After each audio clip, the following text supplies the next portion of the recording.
boa noite a todos. É com todo o gosto que mais uma vez aqui me encontro e hoje venho falar-vos desta obra, a Gênese, que, como sabeis, para aqueles que já estudaram mais sobre o Espiritismo, é a última obra da chamada codificação básica, não é? Portanto, Kardec começa com o Livro dos Espíritos, depois vem o Livro dos Médiuns, depois a imitação do Evangelho segundo o Espiritismo, que muda de nome e hoje é conhecida pelo Evangelho segundo o Espiritismo. É uma característica das 5 obras, é a única que muda de nome, ok? O Evangelho. Depois do Evangelho aparece o Céu e o Inferno e, por último, aparece a Gênese. Pois é esta obra que hoje vamos dissecar, até porque, reparem, ela foi publicada em 6 de janeiro de 1868. Este ano faz 150 anos. Portanto, nada melhor do que homenageá-la, termos uma palestra sobre este assunto.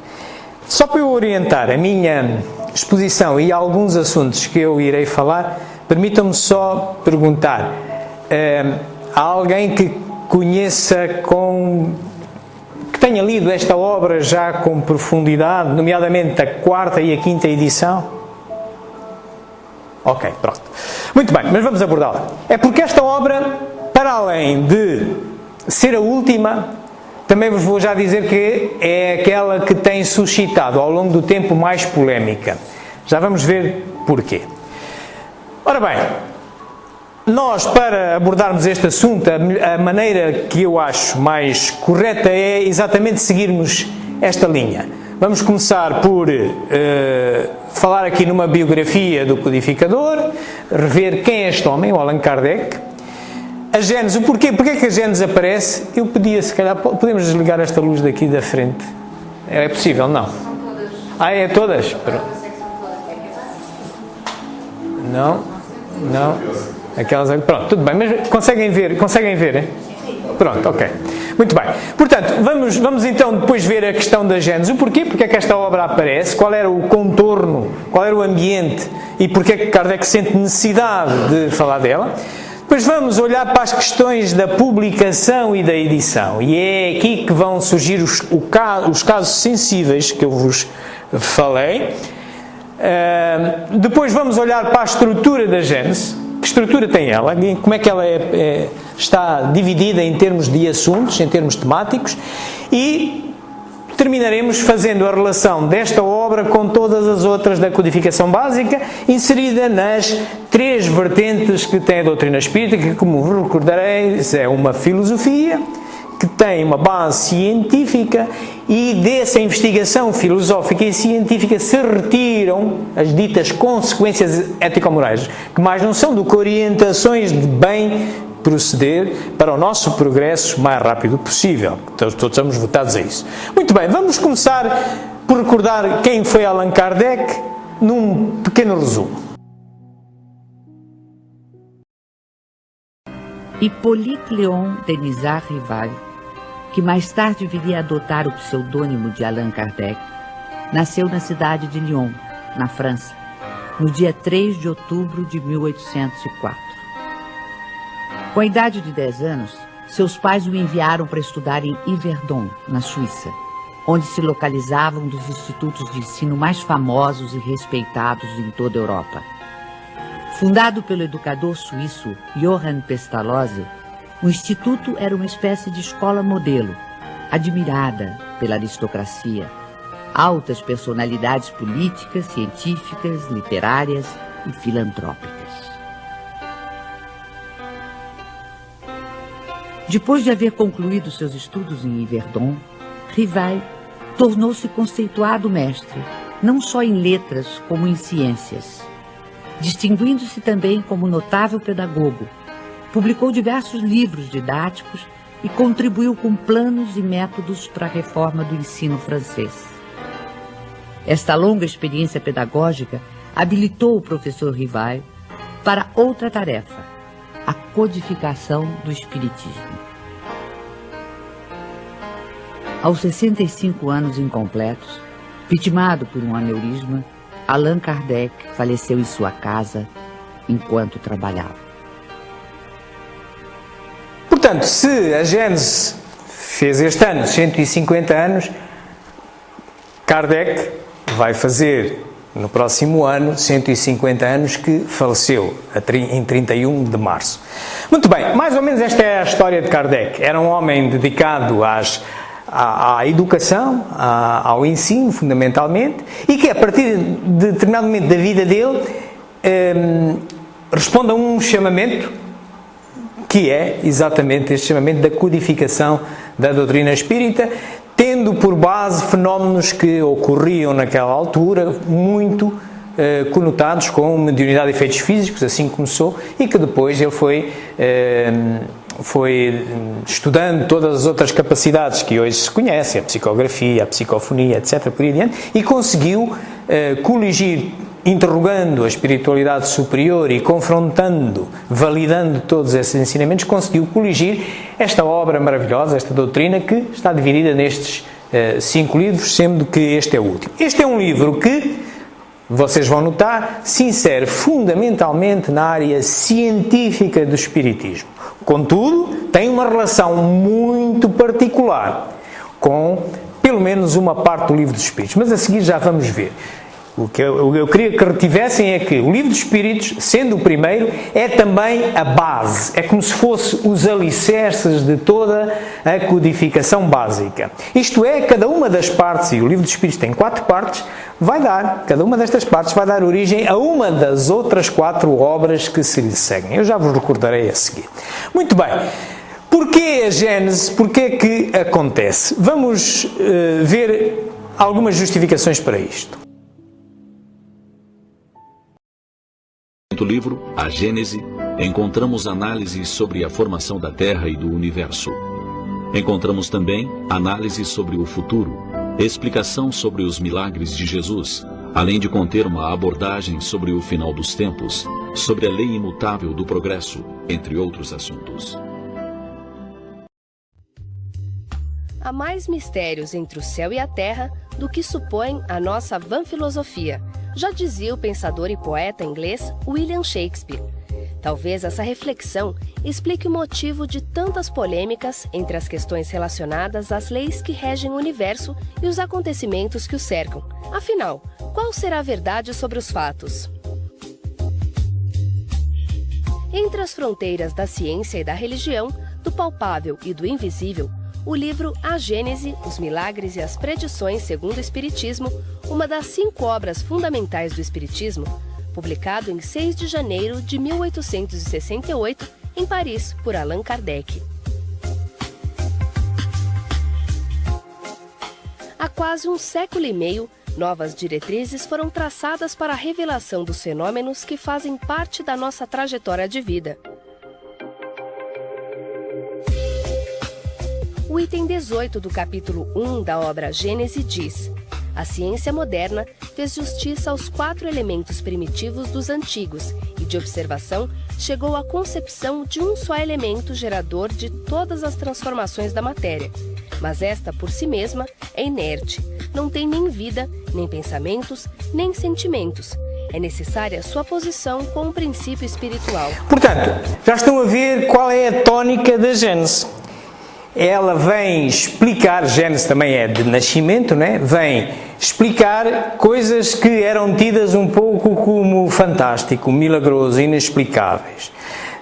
Portanto, vem justificar fenómenos que na altura o conhecimento que se detinha e muito influenciado por religiões, mais ou menos dogmáticas, com as suas visões mais ou menos enclausuradas, adiantavam.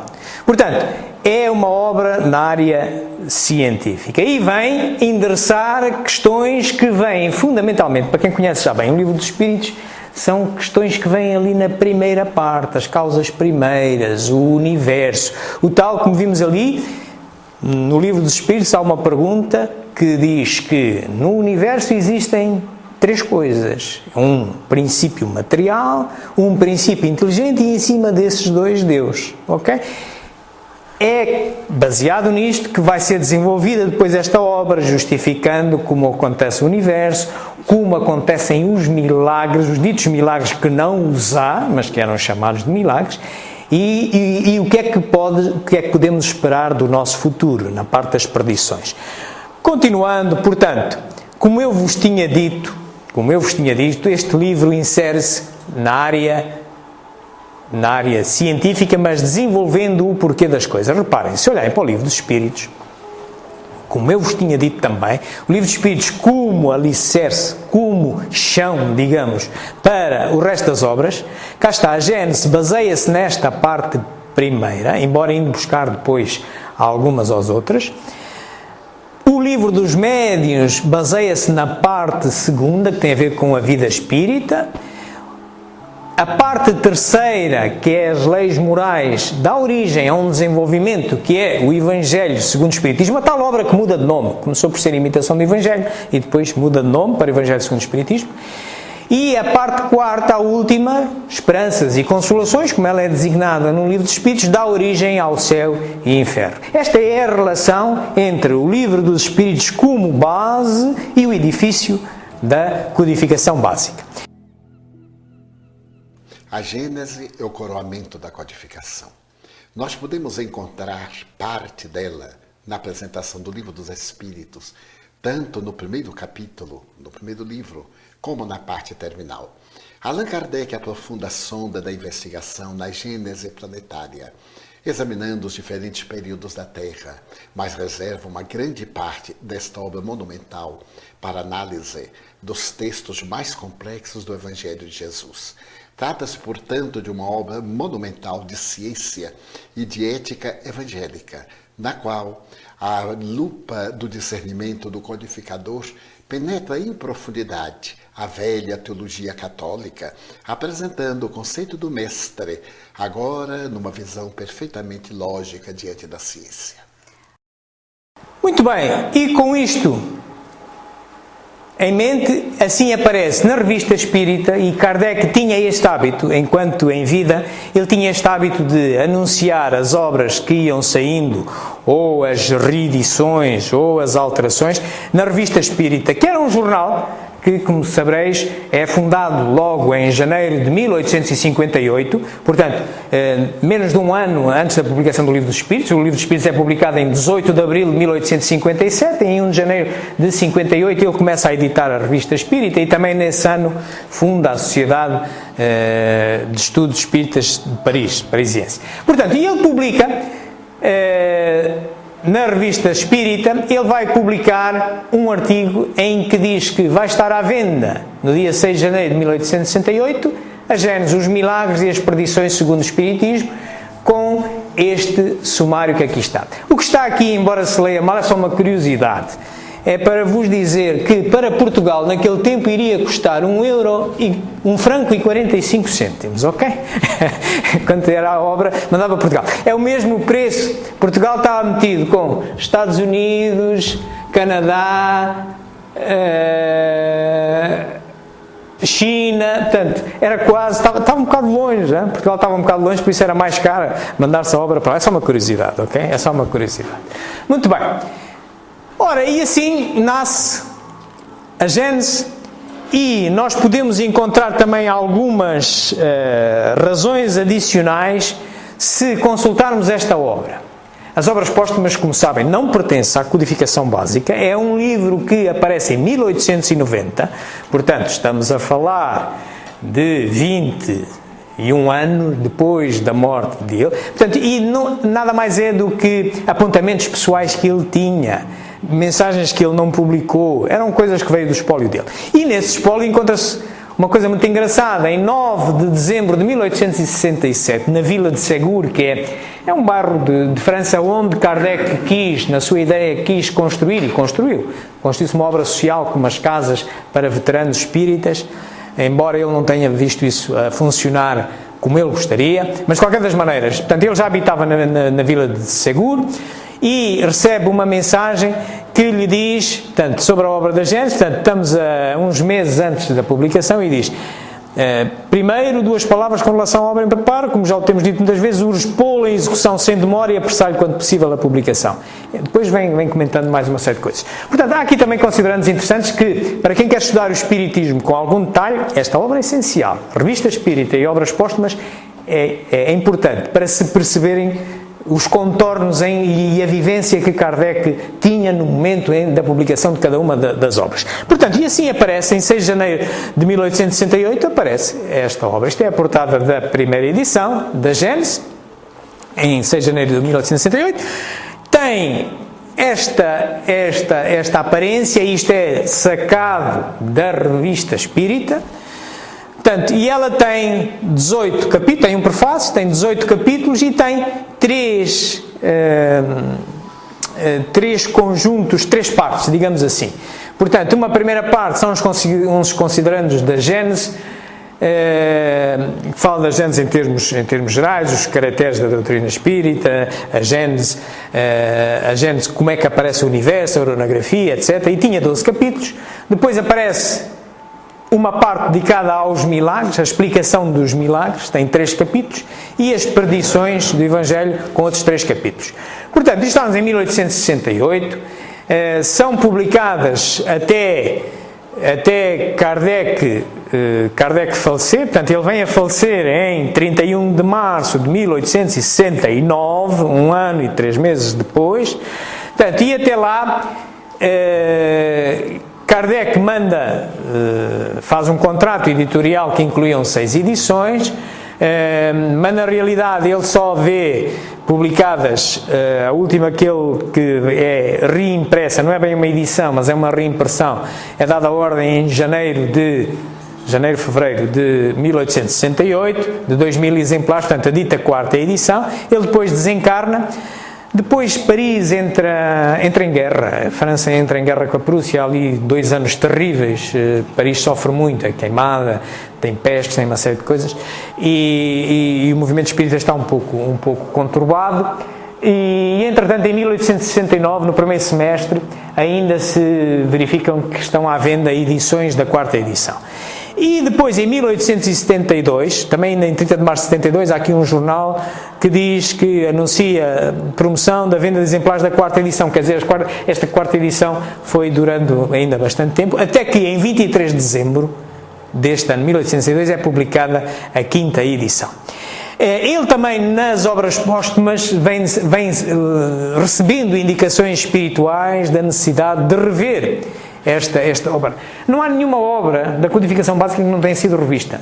Nenhuma das que temos aqui agora é cópia integral da primeira edição. Não, Kardec sempre foi substituindo, sempre foi mudando coisas. Por exemplo, o Livro dos Espíritos, ele nasce apenas com cerca de 500 perguntas, e hoje, se vocês forem ver o Livro dos Espíritos, tem 1019. No tempo, enquanto Kardec foi vivo, houve 16 edições. Ele só parou de alterar o texto final à 12ª. O Livro dos Médiuns teve 11 edições em vida de Kardec. O Evangelho teve 4 edições.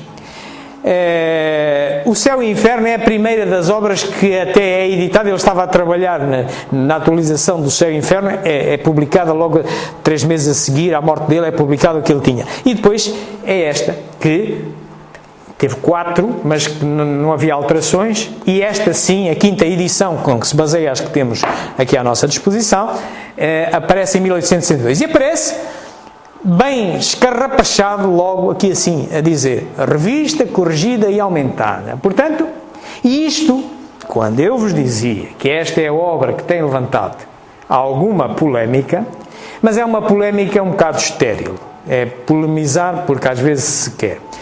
De facto há alterações entre a 4ª e esta, e eu vou-vos mostrar quais é que são, mas são alterações que, se vocês compararem a 4ª edição e a 5ª, veem que é lógico, são alterações lógicas de semântica, são umas vírgulas, são um reordenamento de parágrafos, há uma supressão de algum texto, mas está bem avisado a todo o mundo que esta 5ª edição, embora publicada 3 anos depois da morte dele, é revista, corrigida e aumentada, está logo ali. Portanto, não há como ninguém não se aperceber que estamos a falar de uma obra nova, embora o autor já tivesse morrido. Ora, isto são necessariamente apontamentos que ficaram e que a sua esposa, Amélie Boudet, que era a responsável pela dita Sociedade Anónima da Caixa Económica Geral do Espiritismo, na altura que foi feito, logo em julho de 1869, que ficou com os direitos de publicação das obras, e ela dirigia isso.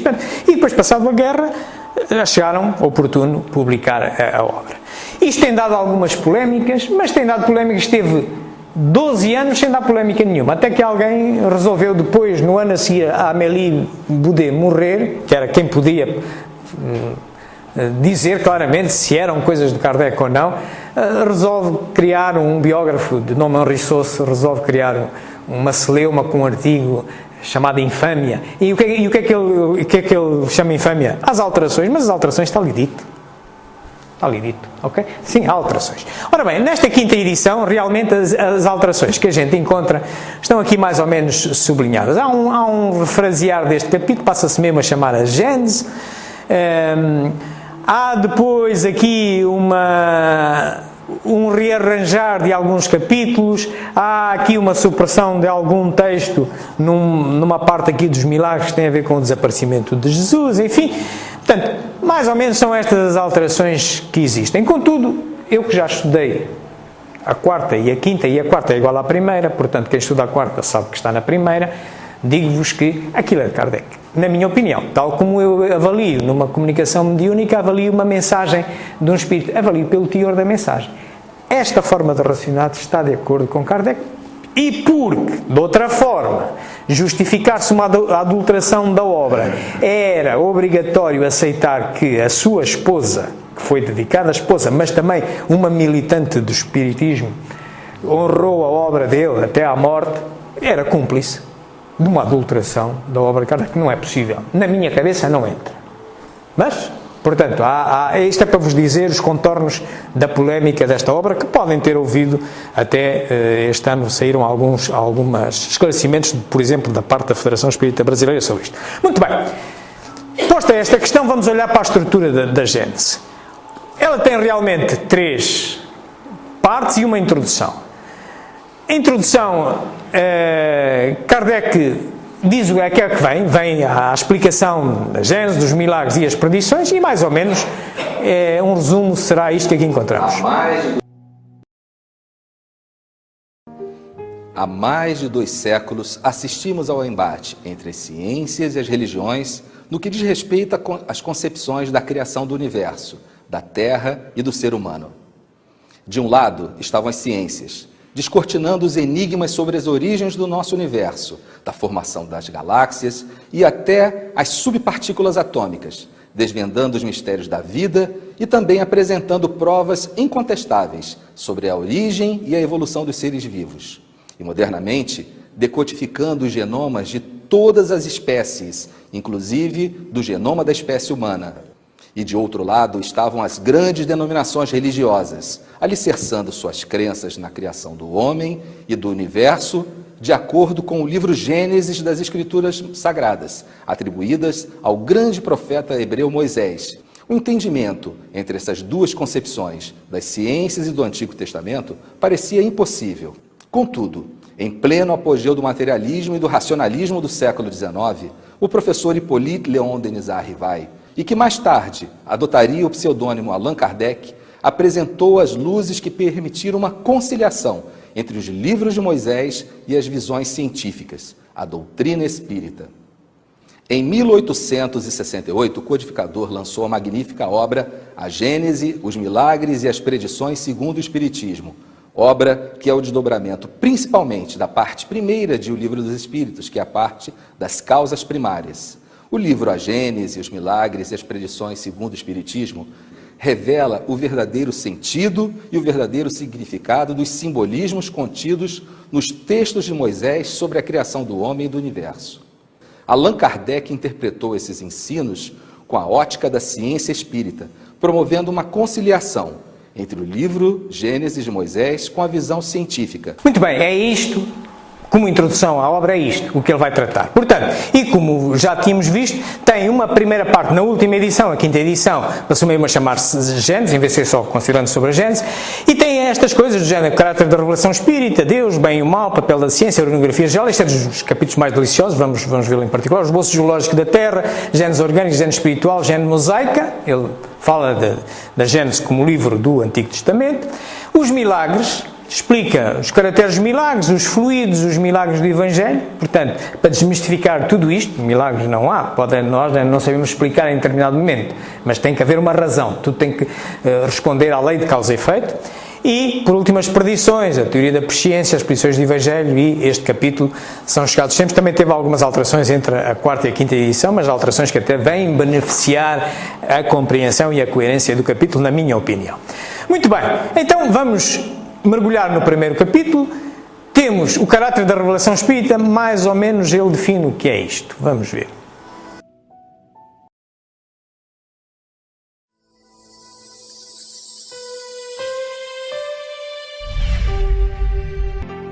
Pode o Espiritismo ser considerado como uma revelação? Neste caso, qual é o seu caráter? Sobre o que está fundada a sua autenticidade? A quem e de que maneira ela foi feita? A doutrina espírita é uma revelação no sentido teológico da palavra ou, por outra, é no seu todo o produto de um ensino oculto vindo do alto? Ela é absoluta ou suscetível de modificações? Trazendo aos homens a verdade integral, a revelação não teria como efeito impedi-los de fazer uso de suas faculdades, desde que lhes pouparia o trabalho de investigação? A revelação é a ação de descobrir algo que já existia, mas que ainda não era conhecida. A revelação espírita vem trazer o Consolador prometido a que Jesus se referia quando passou pela terra. Esse Consolador estava integralmente baseado nas verdades universais e nos ensinamentos de Jesus. Kardec estruturou esses ensinamentos a partir das orientações de espíritos superiores, admitindo a existência da vida futura, a relação entre os mundos espiritual e material, Deus como Pai e Criador e Jesus como governador do planeta. A revelação espírita, portanto, nos traz verdades que já existiam, mas que só o adiantamento da civilização permitirá o seu entendimento e utilização. No segundo capítulo ele fala das questões de Deus, também é muito interessante. Fala o bem e o mal, e o bem e o mal é endereçado, na parte do livro dos Espíritos é endereçado na terceira parte, leis morais, como sabeis, quando se começa a falar na lei natural, e também no Evangelho segundo o Espiritismo como obra. Fala no papel da ciência na Gênese, fala nos antigos e modernos sistemas do mundo, como nasceu o mundo. A orografia geral, para mim, é dos mais bonitos e por isso vos trago aqui um vídeo que é um resumo engraçado disto.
esta obra do Criador?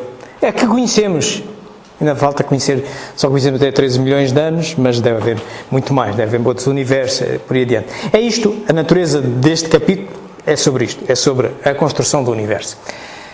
Depois tem o esboço geológico da Terra, também é um capítulo interessante para quem gosta de geologia, e teorias sobre a formação da Terra. Tem também as revoluções porque o globo foi passando, a gênese orgânica, em termos de corpos orgânicos, e a gênese espiritual. Por fim, termina esta parte fazendo uma relação com o livro da Gênese mosaica de Moisés, portanto, do Antigo Testamento. E isto é a primeira parte. A segunda parte, ele endereça as questões dos milagres. Portanto, e mais ou menos...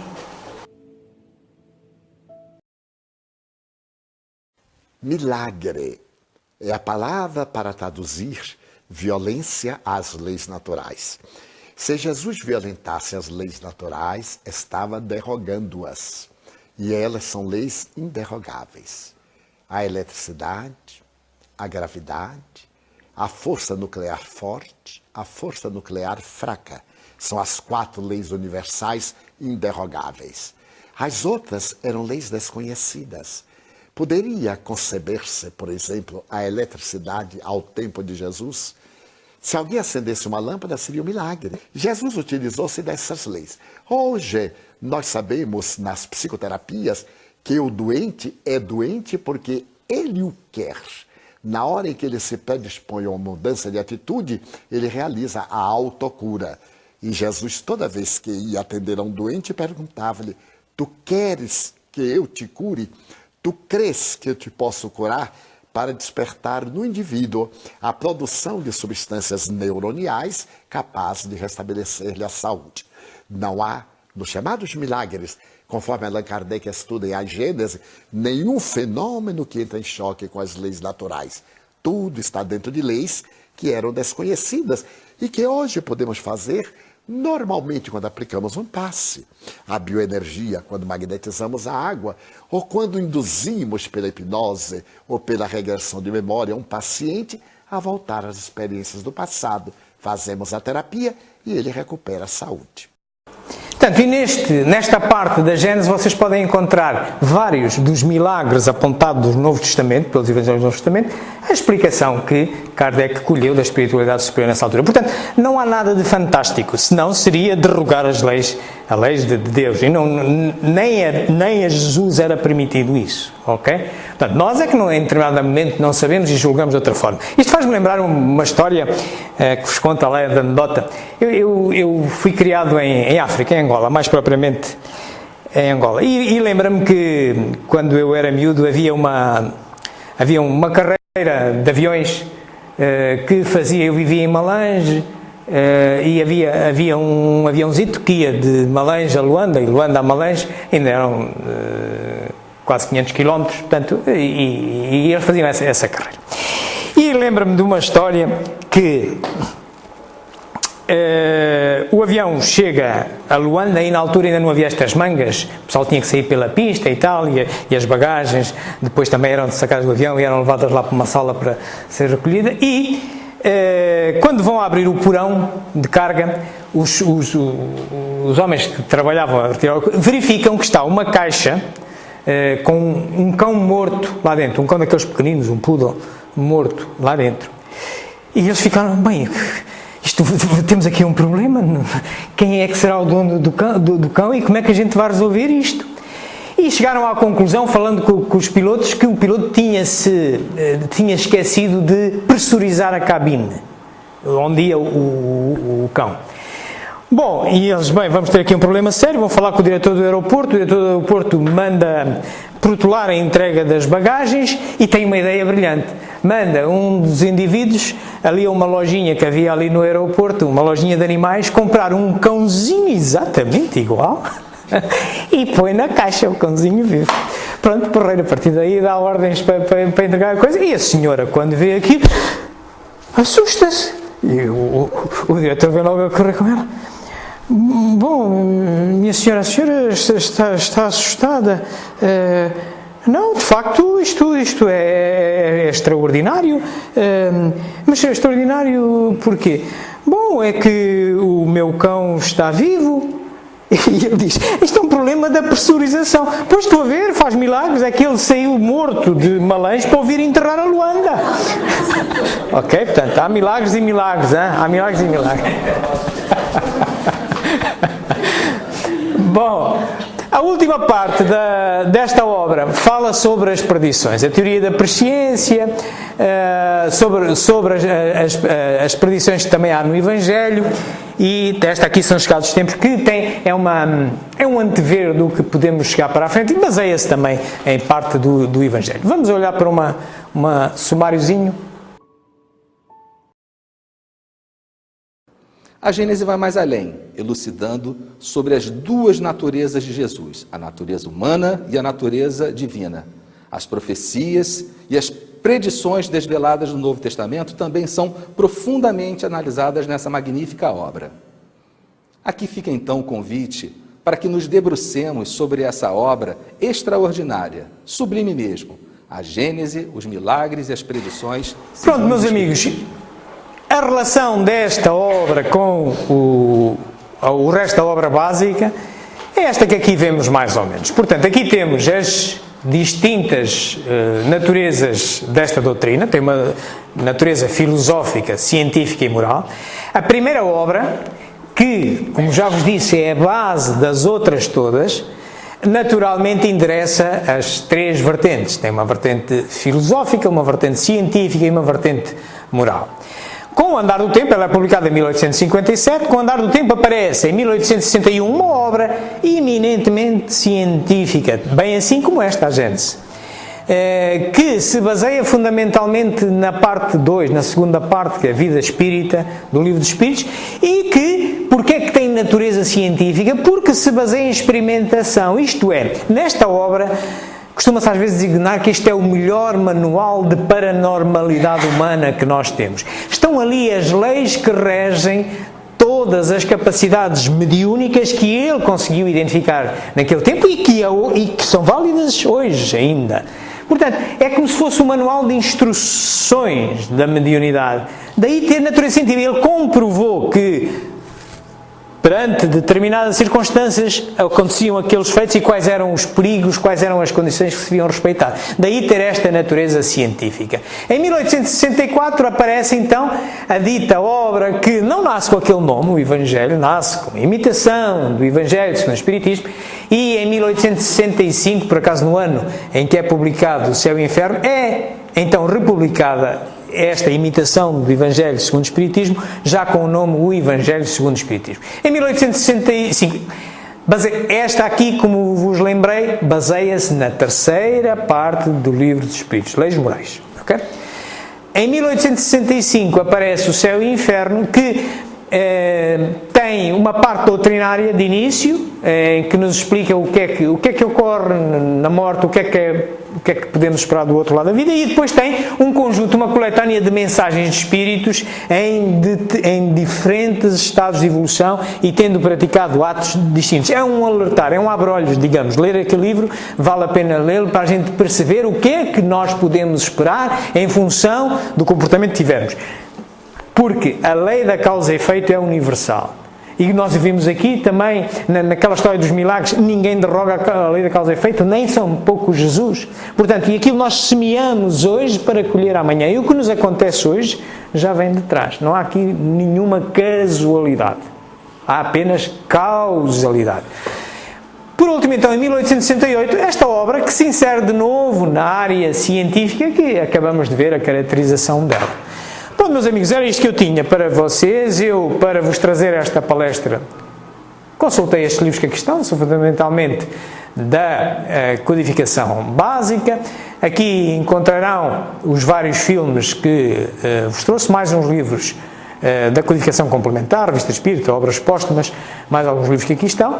E eu estou a gravar esta palestra e vou depois publicá-la neste canal de Espiritismo, Espiritismo JG, onde poderão ver esta palestra às vezes se quiserem.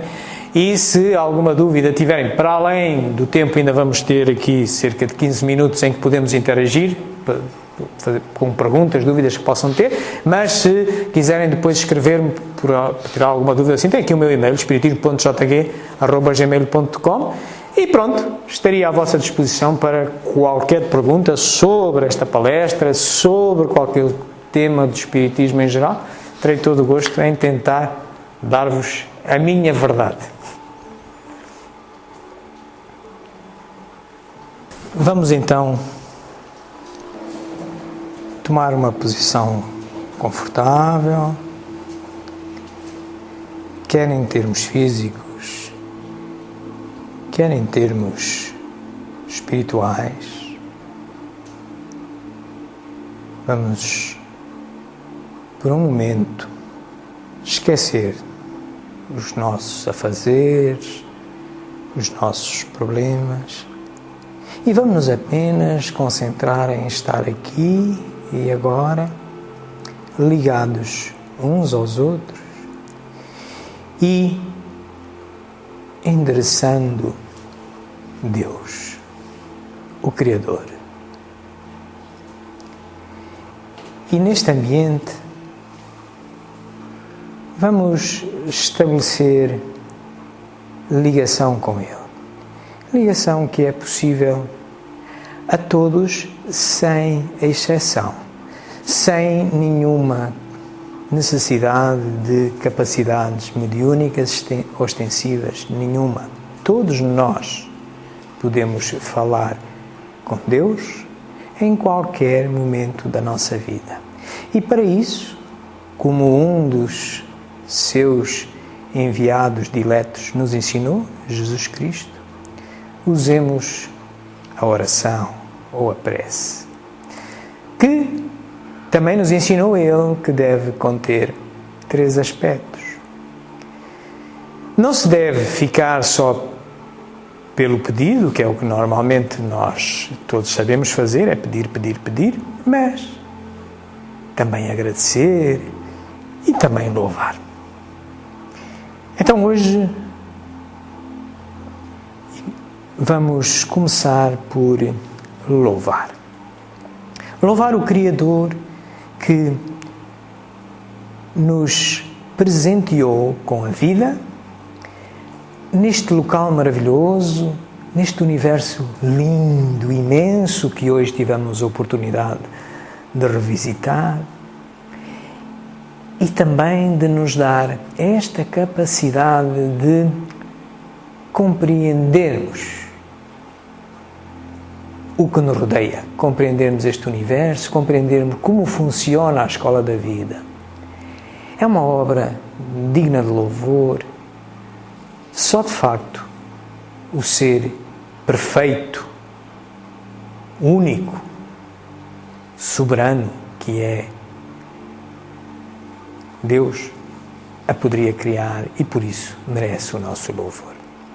Mas agradecemos também ao Senhor pela oportunidade que nos dá de, neste momento da nossa vida, neste momento das nossas vidas, das várias vidas que já tivemos e vamos ter, no momento em que nos encontrar-nos aqui neste mundo físico, e neste mundo físico termos esta muleta maravilhosa que é esta doutrina. Esta doutrina que é um convite ao nosso progresso, mas é um convite consciente, é um convite ao estudo, é um convite ao entendimento, à racionalização da nossa fé, porque só a fé raciocinada poderá enfrentar todas as ditas e todos os problemas e todas as opiniões que possamos encontrar de futuro. Nós temos que saber para onde vamos e como vamos, porque vamos. Há que racionalizar a nossa fé. Só ela move montanhas. A fé inabalável é aquela que pode enfrentar a razão em qualquer momento. Vem isto escrito numa peça maravilhosa desta doutrina que é o Evangelho segundo o Espiritismo.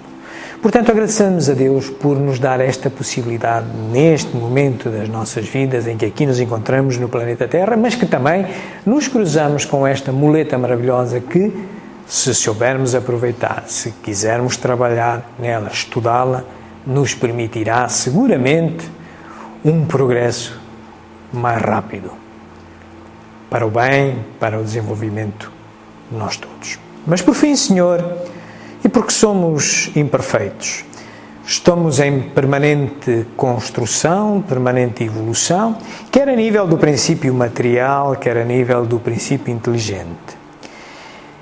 Por isso, ao sermos imperfeitos, nós falhamos muitas vezes, e tanto falha o nosso corpo físico, muitas vezes por desmandos do nosso princípio inteligente, da nossa inteligência, e por isso precisamos de ajuda, Senhor.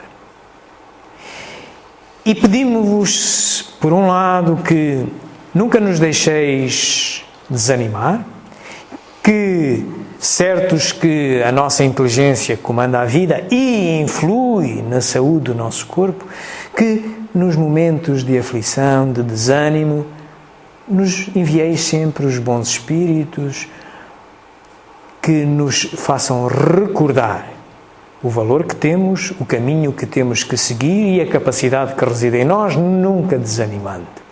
Mas é certo que, porque erramos muitas vezes, o nosso corpo já cede, o nosso corpo tem problemas. E então, Senhor, vos pedíamos, neste fim da nossa momento, vos pedíamos a intercessão dos médicos espirituais que assistem a esta casa e que derramem sobre nós as energias que cada um de nós necessita para o adequado refazimento do seu veículo físico, do seu corpo, através deste milagre que não é milagre, que é o passe magnético, e que hoje percebemos que depende muito do pensamento, da elevação do pensamento